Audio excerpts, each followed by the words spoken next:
Welcome back to our series called Mysteries in the Book of Revelation.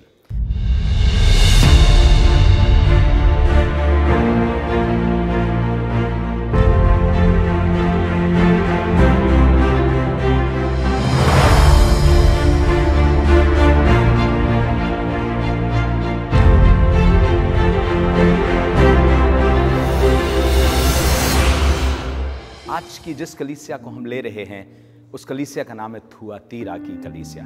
ये word Thyatira Greek word का synonym है जिसका मतलब है बेटी।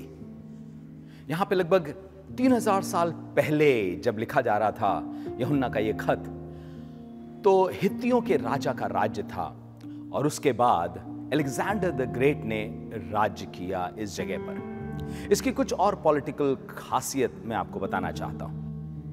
थुआतीरा की कलीसिया लगभग 30 माइल्स ईस्ट में अर्थात परगमुम के पूर्वी क्षेत्र में बसी हुई कलीसिया थी और यह शहर अपने आप में अच्छा खासा मिलिट्री प्रेजेंस रखता था। सेल्यूसियस ने इसको 2 BC में एकदम मिलिट्री के उससे भर दिया था। यहां पर एक तरीके से कहा जाए परगमुम की वो सिटी जो बहुत पॉलिटिकली एक्टिव थी उसको प्रोटेक्ट करने के लिए इस शहर के रचना की गई थी। थुआतीरा जितना बिजनेस के लिए एक्टिव था और मिलिट्री प्रेजेंस थी, यहां पर कपड़ों को बैंगनी रंग से सजाने के लिए और उसको रंगने के लिए डाई बना करती थी। यदि आपने पढ़ा होगा प्रेरितों के काम 16वें अध्याय में लिडिया के उद्धार के बारे में, तो लिडिया जो थी वो इसी शहर से बिलोंग करती थी और वो इसीलिए बैंगनी रंग के वस्त्रों का व्यवसाय किया करती थी। जितना ये शहर मिलिट्री के लिए और अपने पर्पल उसके लिए जाना जाता था, उतना ही ये शहर आत्मिक तौर पर मंदिरों के लिए और उसकी भव्यता के लिए भी जाना जाता था। यहां पर व्यवसाय करने वाले लोग अधिक से अधिक धनी हुआ करते थे और इसलिए इस जगह पर उस धन का दुरुपयोग और बहुत सा गलत काम भी हुआ करता था, जिसमें एक मुख्य बात यह थी कि यह शहर जाना जाता था फॉर्निकेशंस के लिए, ऑर्जीज के लिए, अर्थात एक व्यभिचार और गंदे काम, लुचपन के कामों के लिए यह शहर जाना जाता था। मैं आपके सामने पढ़ रहा हूं प्रकाशित वाक्य उसका 2 अध्याय और उसके 18 पद से। थुआतीरा की कलीसिया के दूत को यह लिख, परमेश्वर का पुत्र जिसकी आंखें आग की ज्वाला के समान और जिसके पांव उत्तम पीतल के समान हैं, वो यह कहता है। उसने अपने आप को जो इस कलीसिया के लिए प्रदर्शित किया है वो है कि आंखें आग की ज्वाला के समान है, अर्थात वो सब देखता है और वो सब समझता है और उसकी आंखों से निकलती ज्वाला भूसे को और हर गलत चीज को जला देती है, उत्तम पीतल के समान, जो न्याय के विषय में बता रहा है। और आगे कुछ यूं लिखा है, मैं तेरे कामों, तेरे प्रेम, तेरा विश्वास और सेवा को और धीरज को जानता हूं और यह भी कि पिछले कामों से तेरे काम बढ़ करके हैं। मैं तेरी ग्रोथ को जानता हूं, तेरे विश्वास को जानता हूं, तेरे प्रेम को, जहां प्रेम है वो चैरिटी का मतलब है, you are very good to people, you are helping others, तू दूसरों की सहायता करता है, विश्वास में बना है, मैं जानता हूं। पर उसके बाद लिखा हुआ है, पर मुझे तेरे विरुद्ध ये कहना है। यहां पर इतनी प्रशंसा करने के बाद कह रहा है कि तू ग्रो कर रहा है, तेरे प्रेम, तेरे विश्वास के और धीरज की मैं सराहना करता हूं, पर मुझे तेरे विरुद्ध कुछ कहना है। यहां ये नहीं कह रहा कि मैं तेरे विरुद्ध हूं, पर कह रहा कुछ कहना है। और कहना क्या है? वो कह रहा है तू उस स्त्री इज़बेल को रहने देता है जो अपने आप को भविष्यद्वक्तिन कहती है और मेरे दासों को व्यभिचार करने और मूर्तियों के आगे चढ़ाई हुई वस्तुएं खाना सिखलाकर भरमाती है। बहुत से लोग ये समझते हैं, कई स्कॉलर्स ने इस पर रिसर्च करके पता करने की कोशिश करी, तो कुछ लोगों का कहना है कि एक बिशप की पत्नी बहुत ज्यादा ओवर रूल कर रही थी उस चर्च में और वो कलीसिया को एक कॉम्प्रोमाइजिंग चर्च बना रही थी कि सब चलता है। पर कुछ लोगों का कहना है नहीं, ये कंपनी ऑफ पीपल थे, कुछ लोग थे, शिक्षक थे, ज्ञानी थे, समझ रखते थे, लेकिन उसके बावजूद वो लोगों को सिखा रहे थे और वो भरमा रहे थे। इन दोनों में से कोई भी कारण हो सकते हैं या इन दोनों में से कोई भी बैकग्राउंड हो सकता है, लेकिन मुख्य बात यहां पर यह है कि वो कह रहा है तू उस स्त्री को, अर्थात तू उन लोगों को रहने देता है जो मेरे सेवकों को भरमा रहे हैं। इसका मतलब कलीसिया की एक मुख्य जिम्मेदारी यह है भलाई के साथ, सेवा के साथ चेक करना कि कहां भरमाने वाले लोग हैं और कैसे उन भरमाने वाले लोगों को हटाया जा सकता है या कैसे उनको चेक किया जा सकता है। और आज के जमाने में अगर देखें तो कई बार कलीसिया इसमें फेल हो जाती है। कलीसिया को लगता है सिर्फ प्रार्थना करना, लोगों के लिए आशीष देना, यही एक कारण है। पर मैं सोचता हूं कि नहीं, नए नियम की 27 पुस्तकों में से लगभग 22 इसलिए लिखी गई हैं ताकि कलीसिया की गलत शिक्षाओं को सही कर सकें। और ये पवित्र आत्मा की प्रेरणा से लिखी गई पुस्तकें हैं। और यहां भी कलीसिया की इस त्रुटि को दूर करने की कोशिश की जा रही है कि ऐसे लोगों को चेक करो, ऐसे लोगों को जांचो, ऐसे लोगों को परखो। यदि आप इजेबेल के बारे में पता करना चाहें तो आप पाएंगे कि वो सिदोन के राजा एथबाल की बेटी थी और उसने इस्राएल के राजा अहाब के साथ शादी करी थी। और फिर इस्राएल में आकर के उसने परमेश्वर के दासों को सताना शुरू किया था अगर वे बाल के उपासक नहीं हो जाएंगे।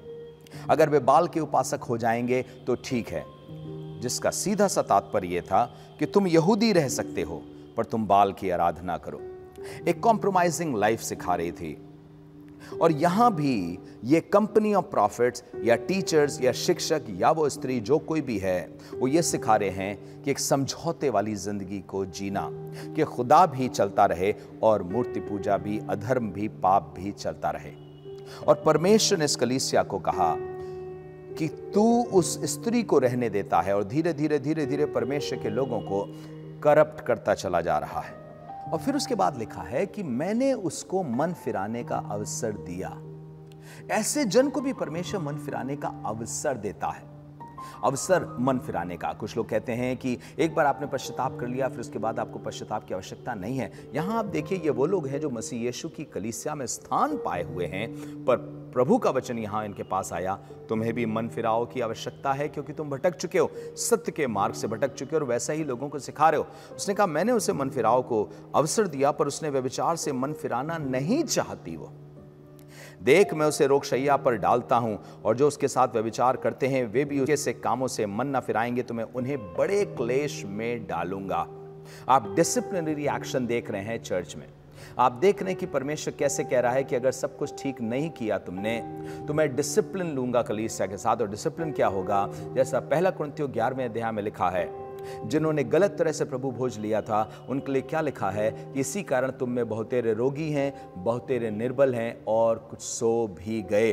उसी तरीके से यहाँ कह रहा है मैं उसे क्लेश में डालूंगा, उन सब लोगों को जो उसकी जैसी शिक्षा लेकर के चल रहे हैं।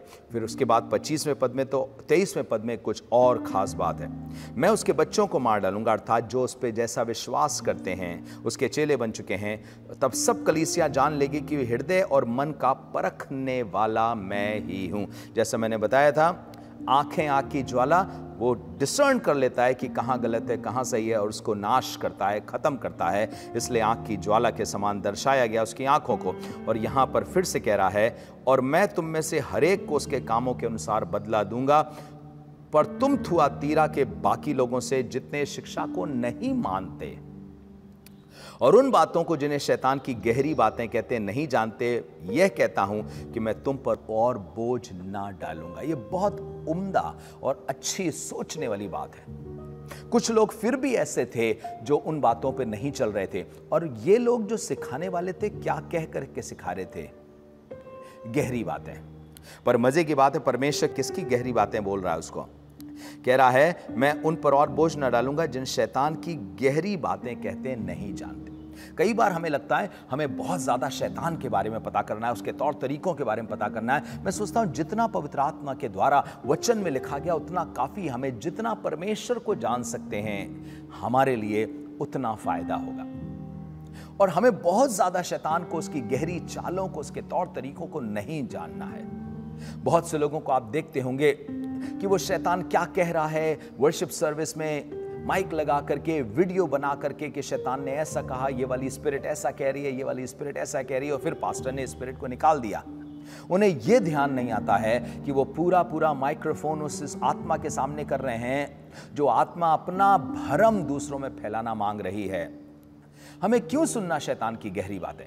और यहां पर प्रभु कह रहा है, मैं उन पर और बोझ ना डालूंगा। इसका मतलब जितना वो समझते हैं, जितना जानते हैं, बहुत है, उतना काफी है। मैं उन पर और बोझ ना डालूंगा, पर हां, जो तुम्हारे पास है उसको मेरे आने तक थामे रहो। वो विश्वास योग्यता, वो धीरज का वचन, वो परमेश्वर का सामर्थी वचन, वो पवित्र आत्मा के काम, जो सेवा का काम, धीरज का काम, विश्वास का काम और भलाई का काम, जिसमें तुम बढ़ते जा रहे हो और करते रहते हो उस काम को, इसी को करते रहो।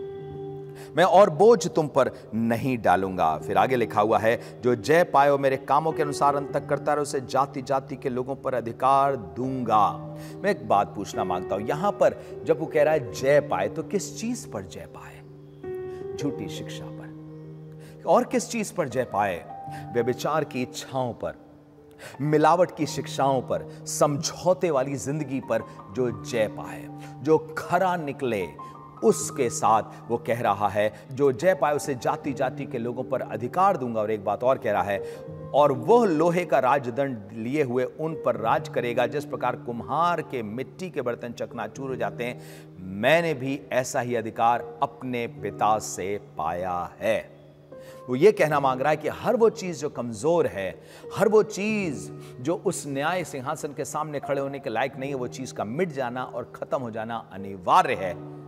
और इसलिए थुआतीरा की कलीसिया, तुमको यह बताया जा रहा है, और आज की कलीसिया को बताया जा रहा है, तुम्हें जरूरी नहीं कि शैतान की गहरी बातों की तरफ चलो। परमेश्वर और बोझ नहीं डालना मांगता। जितना उसने ज्ञान, रेवलेशन बाइबल में दिया, उतना हमारे लिए काफी है। हमें कुछ और न्यू रेवलेशन की तरफ नहीं जाना है।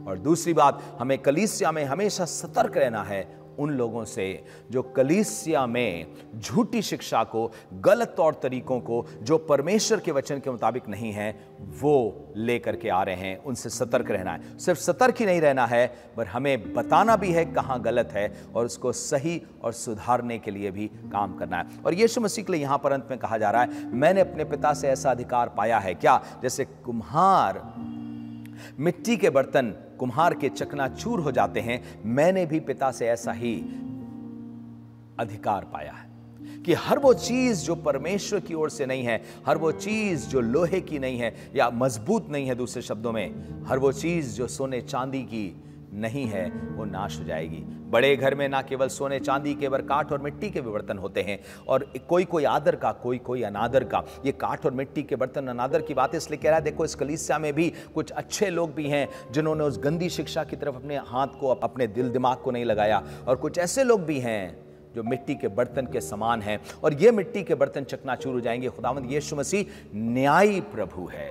वो सिर्फ उसे ये समझना कि नहीं, वो कभी कभी न्याय नहीं करेगा, या सिर्फ नहीं वो कभी अपना क्रोध नहीं उड़ेलेगा, ये झूठ होगा। ये पूरी बाइबल को और परमेश्वर के चित्रण को जो बाइबल में लिखा गया है उसको झुठलाना होगा। और तब आगे लिखा है, और मैं उसे भोर का तारा दूंगा। जो जय पाएगा उसे अधिकार दूंगा। मैं हर एक झूठ को, हर एक अधर्म को वो हटाता चलेगा, मिटाता चलेगा, हर एक गलत चीज को कलीसिया से हटाता चलेगा, और मैं उसे भोर का तारा दूंगा। और भोर का तारा अर्थात एक नई शुरुआत, प्रभु यीशु मसीह हमारे भोर का तारा है। May God bless you. प्रभु आपको बहुतायत से आशीष दे जब आप थुआतीरा की कलीसिया के लिए कहे गए इन वचनों से सीखते हैं। तो गॉड ब्लेस यू।